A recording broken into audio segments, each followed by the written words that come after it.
tengo el agrado de presentar a ustedes a un gran expositor que nos acompaña esta noche.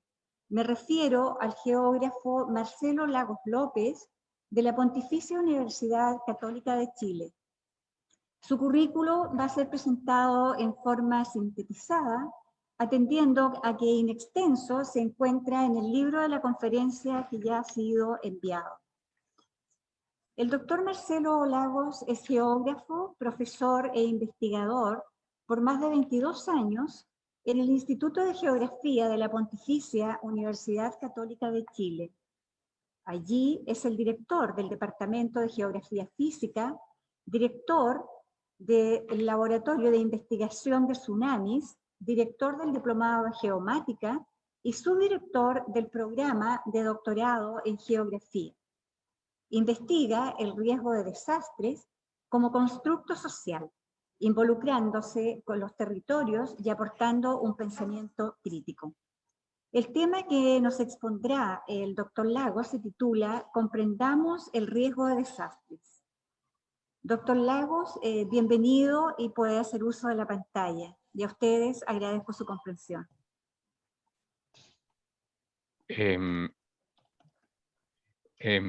Ok, gracias. Asumo que me están escuchando. Agradezco la invitación. Agradezco que justo ahora se hayan solucionado los problemas técnicos. Em, y me he divertido mucho y he aprendido mucho con todas las presentaciones y la buena onda que veo que todas y todos tienen en esta importante actividad. Primero que todo, quiero agradecer honestamente la invitación que me hizo el gobernador, ¿cierto? Don Cristian Sepúlveda Schulz y su mujer, María Cristina. Em, y lo que quiero compartir con ustedes de alguna forma, tanto para los miembros de estos territorios entre Constitución y Puerto Williams, pero también a todos quienes nos acompañan de otras partes de América Latina y el mundo, es de que pasan cosas permanentemente y estas situaciones que suceden permanentemente nos están sorprendiendo. Y esta sorpresa la quiero conectar con un tema que hoy día evidentemente rige gran parte de las estrategias de cómo adaptarnos a lo que viene, que es el aprender a vivir con la incertidumbre. Como sociedades no nos resulta fácil vivir con la incertidumbre. Todos queremos tener control, ¿cierto? Es legítimo que queramos tener el control, saber si estamos bien de salud. No queremos que nos aparezca un cáncer de páncreas súbitamente. Nadie quiere un divorcio de la noche a la mañana. Nadie quiere un accidente de la noche a la mañana. Sin embargo, son esos los hechos que generalmente cambian la vida de las personas, súbitamente, de las familias, de los países. En rigor, mi charla la quiero concentrar en que generalmente lo que sabemos no nos puede hacer daño, sino que lo que realmente nos puede hacer daño es lo que no sabemos. Y el gran problema que tenemos como sociedades es que generalmente no sabemos que no sabemos. Y nadie nos enrostra eso. Em, Aprender a vivir con la incertidumbre en procesos peligrosos de la naturaleza resulta más honesto. Generalmente pensamos que nos van a avisar. Bien saben ustedes que para el terremoto y tsunami del 2010, el botón rojo para la alerta nunca se apretó. Vivimos pensando que la erupción volcánica va a ser alertada con anticipación. Y el volcán Calbuco, bien saben que el 2015, en pocas horas, rápidamente entró una erupción gigantesca. Siempre estamos pensando que alguien nos va a avisar, que va a llegar nuestro teléfono y nos va a decir, corre, es el momento de correr, viene el tsunami. Y tenemos una confianza importante en las tecnologías que si bien evidentemente que son necesarias, ¿cierto? Muchos de nosotros no haríamos nada sin Google Maps o no sé, el WASE o quién sabe. Confiamos que nos digan el examen médico, confiamos en lo que nos dice la tecnología. ¿Ah? Y dependiendo de ello cambiamos nuestras conductas de vida incluso. Pasamos de comer carne a comer solamente ensalada, etcétera, a correr, a tomar más agua, tomar menos alcohol, quién sabe. Voy a compartir pantalla. Imagino que tengo estoy autorizado, wow, estoy muy emocionado. Y les voy a robar unos pocos minutos. Debería estar compartiendo pantalla. Algo pasa que no la veo. A ver, un segundo. ¿Por qué se me ven acá ustedes? Me están tapando la pantalla. Un segundo, estoy tratando de... Acá están. Aquí y... Ok. Imagino que están viendo la pantalla, ¿cierto? Correcto. Sí. Correcto. Perfecto. Ok, voy a ir... Zoom quiere salir... algo me está diciendo acá, no sé. Bueno, ok, voy. Esta charla se llama Comprendamos el riesgo de desastre, pero principalmente el comprender no es suficiente. Generalmente creemos que comprendemos, creemos que sabemos. Pero evidentemente, generalmente somos sorprendidos. Y de alguna forma, con esta gráfica quiero mostrarlo. Esta es la típica curva de distribución normal. Es como cómo se distribuyen los datos. Si en esta reunión todos los asistentes, no sé, somos más de casi 300 personas conectadas que estoy viendo aquí en este minuto, probablemente son muchas más por internet, YouTube, etcétera. Si todos nos medimos, ciertamente hay hombres de 1,80 m, 1,70 m, mujeres de 1,60 m, 1,50 m, 1,90 m. Hay un poco de todo en altura, ¿cierto? Pero probablemente si aparece un varón de 20 centímetros o una mujer de 6 metros de altura, evidentemente va a ser un dato raro. Y generalmente, como sociedades, no nos gustan las cosas raras. No estamos acostumbrados a lo raro. Nos gusta la normalidad. El punto es que lo medular que hoy día ya está más que claro es de que la normalidad se acabó hace tiempo y tenemos que aprender a convivir con la sorpresa. La sorpresa hoy día es la nueva normalidad. Y el que no se adapta a eso, sencillamente no va a poder adaptarse a lo que viene, evidentemente. Ya no va a llover como antes, ya no van a ser las temperaturas de antes, el oleaje no va a tener el comportamiento de antes, el río tampoco, el volcán tampoco, el terremoto, el tsunami, etcétera. Todo tiene hoy día un rango de variabilidad gigantesco y y permanentemente se está manifestando, y con mayor frecuencia, sobre todo detonados por cambio climático, y cuando ocurren, nos sorprenden a todos, los definimos como raro, qué grande, nadie estaba esperando esto. Hola, soy un proceso natural raro. Y en la práctica, esa rareza que de alguna forma marca la vida de todas y todos en algún minuto, yo los quiero llevar a una breve presentación donde poner el acento en de que en rigor muchas de estas cosas no tienen nada de raro. Y por otra parte, muchas de ellas tienen una cuota sustantiva de responsabilidad de todas y todos nosotros. A mí me interesa lo raro. A mí me interesa ese enano de 20 centímetros y la flaca de 6 metros. Les presento nuestra casa, esta es la única que tenemos, se llama Tierra, aunque más del 70% es océano. Tiene 6.371 kilómetros de radio, un poco más de 12.000 kilómetros de diámetro. Con buenas piernas en bicicleta la hacemos igual, la podríamos recorrer, algún tiempo demandaría, pero ahí con el apoyo rotario probablemente tendríamos donde alojar en cualquier parte del continente americano, incluso todo el mundo, ¿cierto? Es pequeña, pero lo particular es que está viva. El sol llega, calienta las superficies de los océanos, ¿cierto? Se evapora, genera masas nubosas, comienzan los vientos generan tormentas, lluvias, las lluvias implican escorrentía superficial, alimentan los lagos, las cuencas hidrográficas, los valles, la uva, el durazno peludo, la manzana. Llegan los sedimentos al talud continental, los sedimentos llevan nutrientes, aparecen los peces, te comiste la merluza, de alguna forma todo está conectado. La Tierra está absolutamente viva. No es como Marte, que es un pedazo de tierra estéril, que independiente que pueda tener ciertos potenciales que todavía están en franca investigación, Marte ya se apagó. La Tierra es todo lo contrario. Y no hay otra casa. Esta es la única que tenemos. Es la principal. A veces se nos olvida. Estamos obsesionados con nuestra vida, nuestros problemas, nuestras necesidades o la de los cercanos. Pero no tenemos otra. Y esta casa está bien, bien descuidada. Y es lamentable porque claramente esa mirada sistémica que necesitamos como humanidad se ha ido perdiendo. Y las consecuencias hoy día las están pagando justos por pecadores. El planeta Tierra está vivo y está lleno de procesos, y estos procesos han acompañado la historia de la humanidad, siempre. Desde que nacemos estamos expuestos a riesgos. Debía haber un letrero apenas naces y que te dijera, ¿estás seguro que vienes a este planeta? Porque evidentemente durante toda tu vida vas a estar expuesto a múltiples riesgos, de todo tipo. Y en esta presentación me quiero referir particularmente a los procesos naturales que pueden ser peligrosos. Erupciones volcánicas en el caso de Chile, pero también en el caso de los compañeros y compañeras que nos visitan y acompañan desde México. También pasa lo mismo en Ecuador, en el Perú, ¿cierto? El solo hecho de vivir en el cinturón de fuego del Pacífico implica estar expuesto a actividad sísmica sustantiva, a tsunamis gigantescos en las costas, a erupciones volcánicas y todos los procesos colaterales que acompañan ciertamente a estos procesos. En rigor, no son bichos raros. En rigor los tenemos ahí, acompañan el paisaje del día a día, actividad económica, turismo científico, mil cosas acompañan estos procesos. Pero en rigor, si bien están presentes, existe un permanente invisibilizar, pensar que no nos van a hacer daño. Recuerdo hace un tiempo atrás cuando el alcalde de Villarrica de Pucón me decía, un saludo fraternal evidentemente para él. Mira Marcelo, me decía, yo soy nacido y criado aquí en Pucón. Estuve para la erupción del 71, para la erupción de los 80, también estuve en la erupción de los 90 y ahora la del 2015. ¿Y sabes qué te puedo decir con propiedad? Me dijo que el volcán Villarrica cada día ha tenido erupciones más pequeñas. ¿Sabes qué? El volcán se está apagando, Marcelo, me dijo. Así que no me vengas a asustar a la gente con tus presentaciones, a los rotarios, etcétera. El punto es que con esa percepción, evidentemente la señal que me da el mensaje es que no está comprendiendo el riesgo, mi querido amigo alcalde.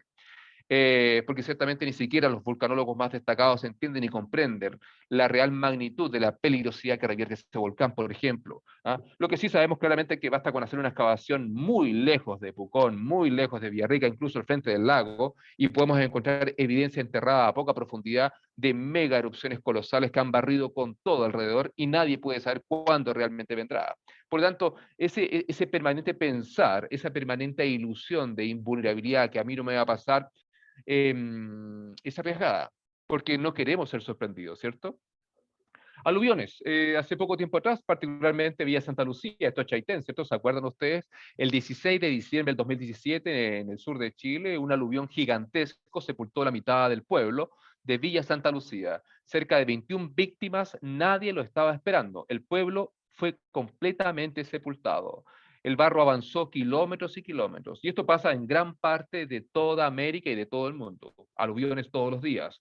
Los tornados, recuerden que Chile por sus características no tiene un currículum de tornados, los vemos en las películas, los vemos los huracanes en zonas tropicales, subtropicales, pero los tornados que afectaron Los Ángeles el 30 de mayo del 2019 ciertamente nos sorprendieron a muchos. Independiente que la estadística, la historia revela que a principios del siglo XX ya habían ocurrido, fácilmente lo habíamos olvidado. Hay una serie de procesos de la naturaleza que son recurrentes y que ocurren en nuestros territorios, pero los olvidamos o no los miramos de frente. No queremos recordarlo. Es parte del pasado. Las marejadas. Las marejadas todos los días golpean, particularmente en invierno, en las zonas costeras, y sobre todo hoy día con grandes tormentas en el hemisferio norte que detonan marejadas que golpean justamente la parte de nuestras costas que no está preparada. Ustedes bien saben que gran parte de nuestras costas están protegidas del oleaje generalmente que viene del suroeste, pero no está preparada para el oleaje que generalmente viene del noroeste. Y ese oleaje es muy agresivo. Es tan agresivo que hoy día las denominamos marejadas anormales, marejadas Frankenstein, marejadas que en la práctica nadie comprende bien y que recurrentemente desbordan, sobrepasan los enrocados e inundan Avenida Perú en Viña del Mar, e inundan las estructuras, las viviendas, y todos dicen qué agresivo es el océano. Y nadie se hace la pregunta si alguna vez el océano ciertamente golpeó históricamente allí. Nadie se hace la pregunta si ese proceso ha sido recurrente en el tiempo. Nadie se hace la pregunta si nosotros como sociedad o como seres humanos tenemos alguna cuota de responsabilidad en esta agresividad que estamos viendo en la naturaleza. Personas conectadas también, po. La sequía. Tenemos una mega sequía que nos afecta hace más de una década. Gigantesca. Varios elementos se combinan en ella. El niño, la niña, comportamientos particulares de la atmósfera, etcétera, pero también un uso abusivo del recurso agua. La mega sequía que afecta a gran parte de la zona central, centro-sur de Chile ha tenido impactos sustantivos. Y aquí hay una componente tanto natural, pero también hay responsabilidad humana. No todos los procesos de la naturaleza son solamente procesos peligrosos desde la naturaleza, sino que también hay componentes, en algunos de ellos, socio-naturales, como la sequía, como los incendios. Los incendios, particularmente los forestales, han cobrado relevancia en los últimos años, cubriendo zonas cercanas a ciudades, el perímetro urbano, la vía Santa Olga, en la comuna de Constitución, desapareció casi por completo hace un tiempo atrás. Los incendios todos los veranos, por las altas temperaturas que caracterizan, la falta de humedad y que cada año logramos récords mundiales en aumento sustantivo de la temperatura, día a día nos golpean. Día a día están ahí. Gran parte, si no casi todos los incendios nunca son naturales. Generalmente tienen una componente humana en su origen, en su detonación, pero hoy día es más fácil que se generen. ¿Y para qué hablar de la pandemia? Estamos viviendo esta pandemia, ¿cierto? La pandemia como ejemplo, y lo utilizo acá para explicar el concepto riesgo o desastre, ¿cierto? El riesgo es una probabilidad, es una posibilidad de que me pase algo. Y el riesgo está compuesto de 3 elementos: la amenaza, la exposición y la vulnerabilidad. Para que haya riesgo tienen que darse estos 3 elementos. Si no se dan, no hay riesgo. Y por lo tanto, el riesgo, en este caso, tiene que tener amenaza. En este caso, una amenaza natural puede ser un volcán, la amenaza natural puede ser un terremoto, la amenaza natural puede ser lluvias intensas, la amenaza natural puede ser una amenaza biológica, como el SARS-CoV-2, que tiene una enfermedad que produce que se llama COVID-19. Por ejemplo, en el caso de la pandemia global, tenemos una amenaza de origen natural hasta el momento, ¿cierto? Y que se ha transformado en una pandemia porque produce una enfermedad que hoy día está en todo el mundo. Pero para que sea arriesgada, ciertamente para que nos arriesguemos a contagiarnos de esta enfermedad, tenemos que estar expuestos, tenemos que exponernos. Si nos cuidamos, si no nos exponemos, evidentemente disminuye la posibilidad de que esta amenaza natural, esta amenaza biológica en este caso, que es el SARS-CoV-2, nos enferme. Pero particularmente, para que haya riesgo, para que realmente haya riesgo de contagiarse, ciertamente, y que se transforme esto en un desastre, es que debemos ser vulnerables. Y eso quiere decir que debemos ser susceptibles de enfermarnos, de tener preexistencias, de tener ciertos rangos de edad donde evidentemente nuestras fuerzas están más débiles, de particularmente de no tener acceso sustantivo y necesario y oportuno a la salud, o no tener las condiciones de calefacción, o estar obligado a ir a trabajar y no poder hacer teletrabajo. Evidentemente, todos estos elementos combinados implican el riesgo. Y cuando se materializa el riesgo, cuando realmente pasa de una probabilidad a algo concreto, estamos hablando de un desastre. El desastre no es una probabilidad, el desastre es algo concreto, el desastre es la materialización de un proceso de riesgo. Por lo tanto, si por ejemplo ahora mientras esperábamos esta conferencia, yo tomo una botella de pisco y me la tomo solo en pocos segundos, probablemente eso implica que yo no comprendo el riesgo de lo que significa eso, porque evidentemente tomarse una botella de pisco solo, en mi caso por lo menos, probablemente por lo menos me va a generar un coma etílico, ¿cierto? Segundo, probablemente se transforme en un desastre, etcétera, y alguien tiene el micrófono encendido, parece, y probablemente denota que yo no comprendo bien el riesgo. Si yo ando muy rápido en mi vehículo, no estoy comprendiendo el riesgo. Puede haber un desastre si evidentemente cometo un error simple. En rigor, para evitar el riesgo hay que comprenderlo. Para evitar el desastre hay que comprenderlo. Y las estadísticas, ¿qué es lo que muestran en el mundo hoy día? Muestran que los desastres, particularmente los de origen natural, desde el año 1900 hasta hoy día, casi 2020, siguen y siguen aumentando. Y si siguen y siguen aumentando, es que claramente no comprendemos el riesgo. No entendemos a los volcanes, no entendemos a los tsunamis, no entendemos a los incendios, no entendemos a los aluviones o huaicos, como le dicen en Perú, no entendemos a la sequía, no entendemos el hecho de que los desastres sigan y sigan y sigan aumentando con todo el conocimiento que tenemos, con todos los datos que tenemos, con todos los recursos económicos que tenemos, con todos los doctores en ciencias y las doctoras, con todos los centros de investigación. Evidentemente, si nos vamos al 1900, evidentemente la hambruna era sustantiva en el planeta. Hoy día la hambruna existe, pero sustantivamente ha disminuido. A principios del siglo XX las guerras estaban por todas partes. Hoy día también tenemos guerras, pero evidentemente no afectan a todo el planeta. A principios del siglo XX la gente se podía morir de una gripe sencillamente. Hoy día, evidentemente, gracias al avance de la ciencia y la tecnología, los temas de salud, evidentemente la salud que tenemos hoy día es mucho mejor a la que había antes. En muchos temas hemos avanzado de forma sustantiva como sociedad. Sin embargo, los desastres es todo lo contrario. Siguen y siguen y siguen aumentando. Año a año mueren miles de personas y particularmente las personas pobres, vulneradas sistemáticamente por un modelo de desarrollo, evidentemente, que las tiene al margen en muchos temas, evidentemente, necesarios para lograr el anhelado desarrollo humano, el anhelado desarrollo sostenible. ¿Qué podemos hacer para bajar esta curva?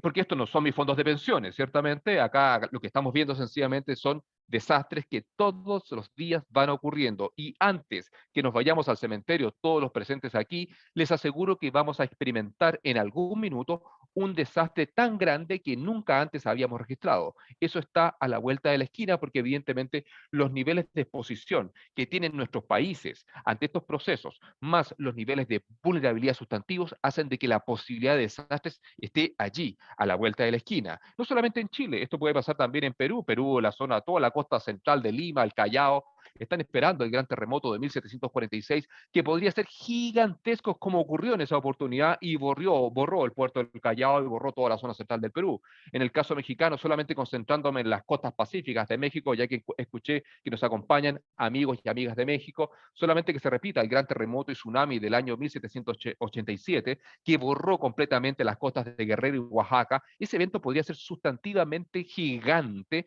y evidentemente cuando no ha ocurrido evento así en tanto tiempo, gran parte de las comunidades no lo reconocen como un peligro.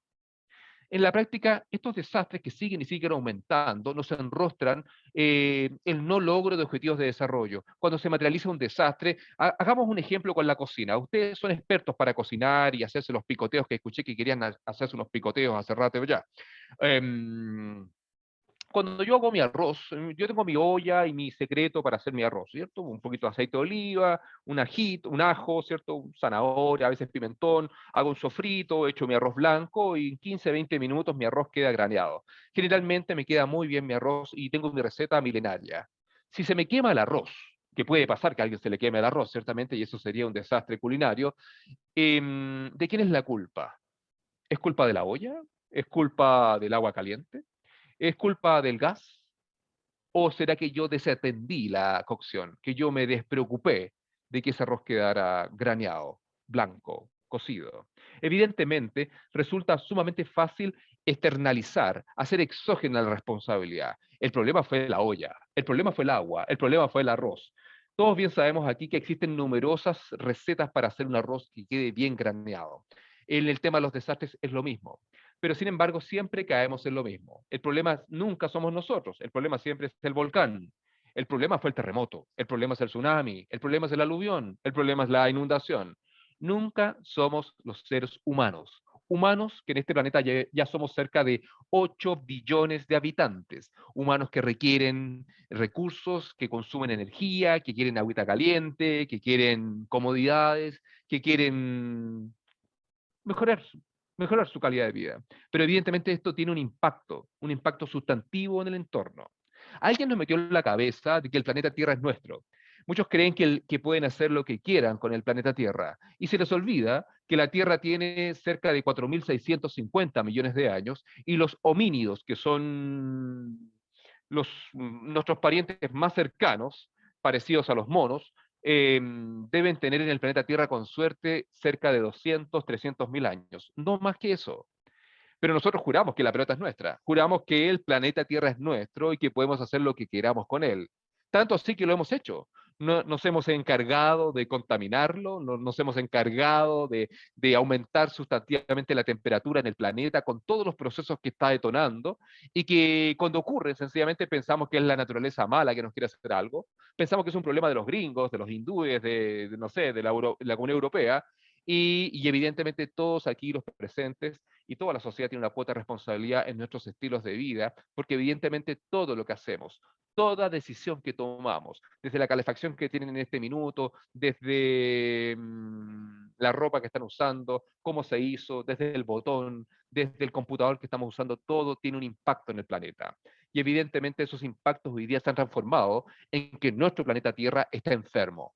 Hace tiempo que ya se sabe que está enfermo, no hay que ser mago hoy día, la ciencia hace décadas que lo viene diciendo. La Tierra va al médico y el médico le dice, ya tengo tus exámenes, Tierra, es el cambio climático. ¿Cuántos gases de efecto invernadero se ha estado consumiendo? Porque evidentemente los síntomas que todos estamos viendo es que la Tierra sigue aumentando sustantivamente la temperatura, los océanos siguen aumentando su temperatura, sigue aumentando el nivel del mar, sigue disminuyendo la cantidad de hielo, disminuyendo los glaciares, y eso detona una serie de alteraciones en la atmósfera, en el clima, que efectivamente está afectando y particularmente a la gente más pobre, a la gente más expuesta. Esto viene para quedarse.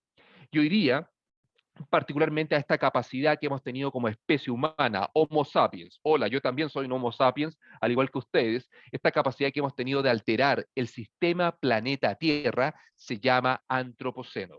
Hoy día estamos en el antropoceno, estamos en la era de los seres humanos.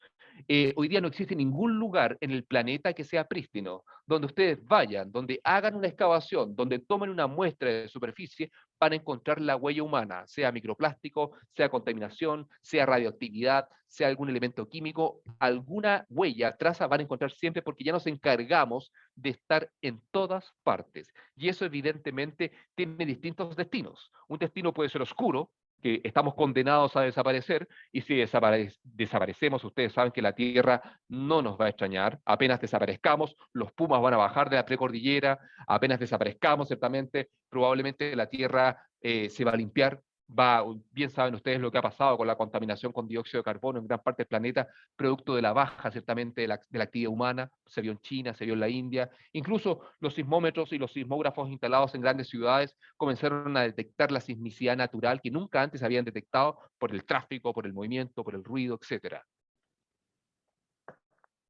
El punto, y termino aquí, es que para conversar con ustedes y estar atento y preguntas y respuestas, es que generalmente cuando ocurre un desastre, sea cual sea su magnitud, hacemos exógena la responsabilidad.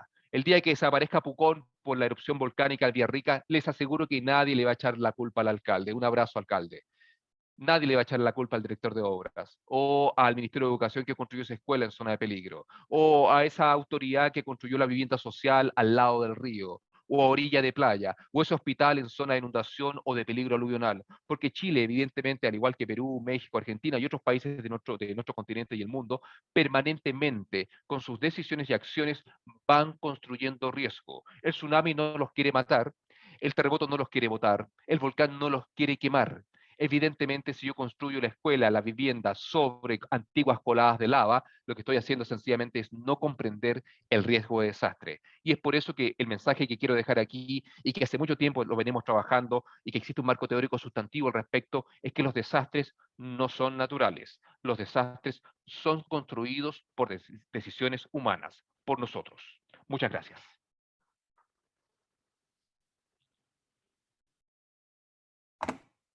He terminado, autoridades. Muchas, muchas gracias. ¿Me escuchas? Sí, escucho muy bien, estoy atento acá, veo los aplausos, gracias. Después les deposito. Muchas gracias, Marcelo, por tu presentación.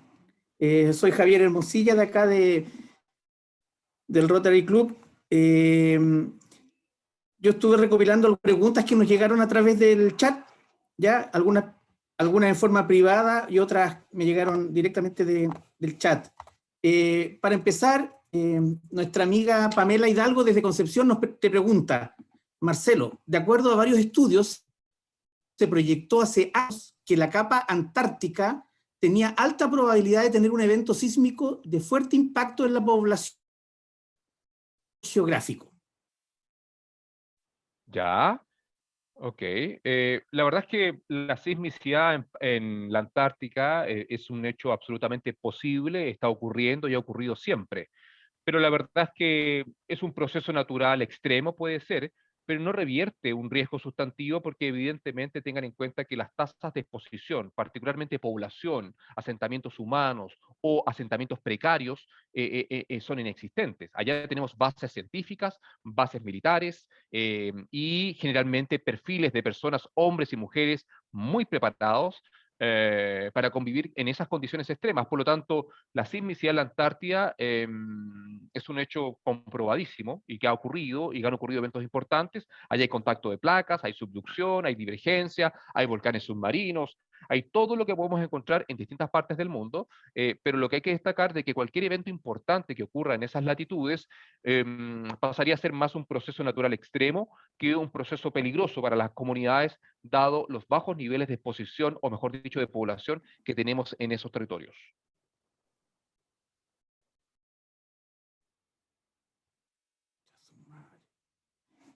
Gracias, Marcelo. Acá tengo otra, otra pregunta que dice, la pregunta, desastres, tengo una pregunta que hacer. Lo primero es que está la implementación de una política de riesgo de desastres en Chile, que se habló mucho en una época y ahora sabemos poco. No sé si tienes alguna opinión respecto a eso. Ok, gracias por la pregunta. Sí, bueno, evidentemente, para que ustedes se hagan una idea cuánto se demoran las políticas necesarias para avanzar en desarrollo humano, porque evidentemente si hace tiempo lo hubiéramos tenido, como se planteó, esto ya lleva más de una década descansando en el Congreso, probablemente se habrían evitado desastres que nos han afectado en todo esto después del terremoto de 2010. El terremoto y tsunami del 2010 en la zona centro y centro-sur de Chile reveló todo el camino que quedaba por recorrer. Rápidamente salieron propuestas a partir de auditorías que realizó Naciones Unidas en Chile, que nos enrostraban todo lo poco de jaguar, lo poco de oasis que teníamos en estas materias, y por lo tanto nos hicieron varios requerimientos que teníamos que cumplir para evidentemente avanzar en gestión del riesgo de desastre. Se demoró muchísimo, esto se ha demorado y todavía está en el papel, o sea, evidentemente una política es necesaria, y vio la luz hace poco, particularmente porque el marco de acción de Sendai, que es el marco mundial de Naciones Unidas para la disminución del riesgo de desastre, exige que por lo menos los países tienen que tener una política, una estrategia por escrito, y Chile, ustedes bien saben que les gusta cumplir con los papeles. Firmamos todos los tratados, pero también sabemos en Chile que el papel aguanta mucho. Y por lo tanto, yo creo que es un paso relevante, es importante pasar de una oficina nacional de emergencia a un servicio, ciertamente, nacional de prevención, no sé cuál va a ser la sigla definitiva, SENAPRED parece que es, pero en la práctica, evidentemente es un paso importante, sustantivo, que le da mayores atribuciones a quienes trabajan en la disminución del riesgo de desastre, y no solamente lo que existía hasta hoy día en Chile, que era una simple oficina que se encargaba particularmente de articular a otros organismos del Estado, particularmente concentrados en la respuesta. Y la práctica de la respuesta, si bien es importante, no podemos solamente seguir gestionando desastres. Lo que necesitamos es gestionar el riesgo, necesitamos gestionar el antes, no el después. Y si bien es importante el después, y en eso tenemos mucha experiencia, en el manejo de emergencias, en el Chile Ayuda a Chile, probablemente ustedes como organización han acompañado numerosas acciones en estos temas, pero evidentemente si tuviéramos una mirada proactiva, no estaríamos preocupados de los desastres, y por lo tanto gran parte de los recursos estarían destinados a otros elementos sustantivos que aportan y que son mucho más urgentes que el desarrollo humano. Cada vez que tenemos un desastre, retrocedemos como sociedad. Se gasta mucho dinero en volver a levantarse, y evidentemente los países como los nuestros no pueden darse ese lujo. Yo creo que la política apunta en esa dirección. Muchas gracias, Marcelo. Pregunta hasta... Disculpa, te escucho con interferencia. No sé si soy solo yo o... interno que no podemos dar la mano a a las personas. El ex gobernador de distrito, José Leal, desde Puerto Octay, nos pregunta ¿qué desastres naturales afectan generalmente al territorio de Chile? Ya, primero que nada decirle al gobernador que no hay desastres naturales. En la presentación decíamos claramente al final que los desastres no son naturales, los desastres se construyen.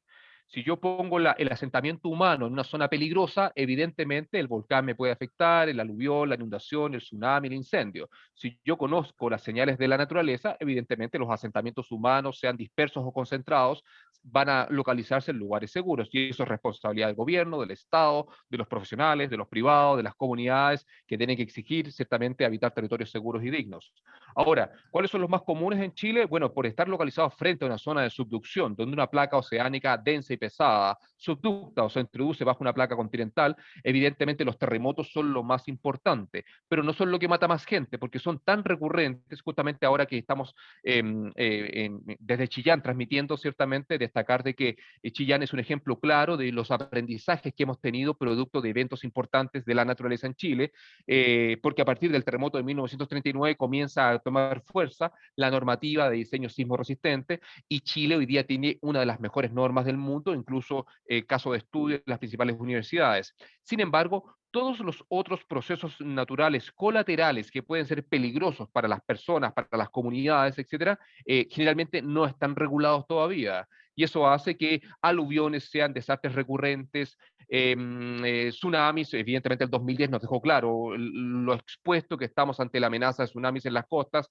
Lo que pasó en Chaitén con la erupción volcánica del 2008 reveló evidentemente los altos niveles de exposición, los desastres lentos como la sequía, etcétera, pero particularmente la pandemia. La pandemia hoy día ha revelado los altos niveles de vulnerabilidad que tenemos a la amenaza biológica, porque en amenazas biológicas, que también son peligros naturales, solamente conocemos el hantavirus, la arañita del rincón, la popularmente conocida marea roja, pero en rigor hoy día llegó a Chile, y como todo el mundo, evidentemente, una amenaza biológica que, combinada con altos niveles de exposición, pero particularmente con vulneraciones sistemáticas de la sociedad, hace que la gente se enferme más. En Chile ya se ha comprobado y está publicado científicamente que donde está muriendo más gente, donde se está enfermando más gente, justamente es en las comunas más pobres, en las comunas más precarizadas, y de alguna forma eso nos está revelando el camino que tenemos que recorrer para evitar desastres. Por lo tanto, Chile, por su localización, está expuesto a numerosos procesos naturales que pueden desencadenar desastres, siempre y cuando interactúen con niveles de exposición y vulnerabilidad altos, que lamentablemente en Chile sí los tenemos.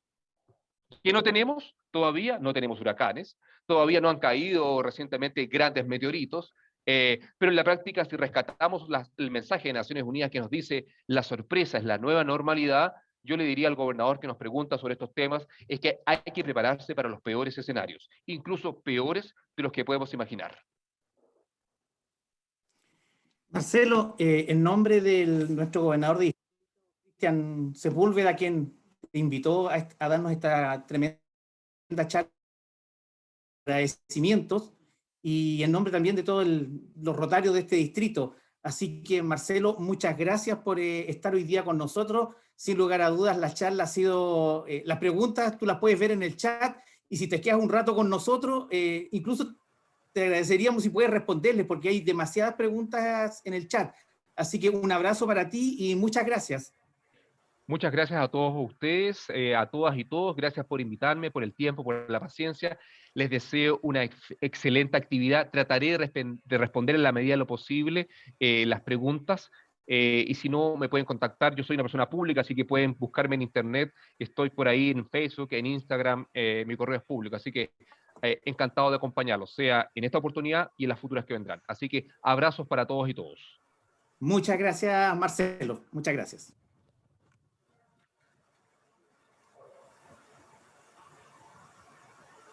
Muchas gracias. Reiteramos el agradecimiento a nuestro expositor,